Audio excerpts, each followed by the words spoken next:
હે મમ્મી, લગ્ન પછી તારું જીવન મારા પપ્પાએ 7 રંગોથી ભરી દીધું હશે ને નહીં? હા, તાર પપ્પા જયારે મને જોવા આવે ને તમને શું કે ખબર એ કે લગ્ન પછી તો તારું જીવન છે ને કે આમ 7 રંગોથી ભરી દઈશ અને દુનિયાના જે ખૂણે તારે ફરવા જવું હોય ને એ ખૂણે કે હું તને લઈ જઈશ.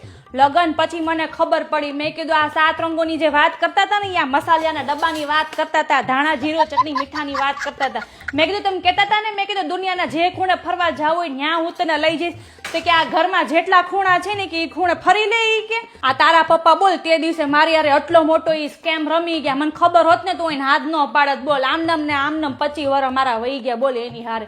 અને હરક પદુડી થઈને મેં વળી એવું કહી દીધું કે મારે લગ્ન આ મંથમાં જ કરવા છે. મને એમ કે 7 રંગો બતાડશે કેવાય હશે. મેં કીધું 7 રંગો. અને પછી મને એવું કે ખબર લગ્ન પહેલા કે મારો બિઝનેસ તો કે એટલો મોટો છે ને કે મારી દુકાન એટલા બધા કે ગરાક આવે ને કે ગરાક મારે ખૂટે જ નહીં. મેં કીધું હશે, મેં કીધું આને આટલો મોટો શોપિંગ મોલ જેવું કઈક હોય. મેં કીધું લગ્ન પછી મને ખબર પડી આ તો 335 ના માવા ચોળવાનો બિઝનેસ છે એન પાસે. એટલે પાનના ગલ્લાનો. હું એટલે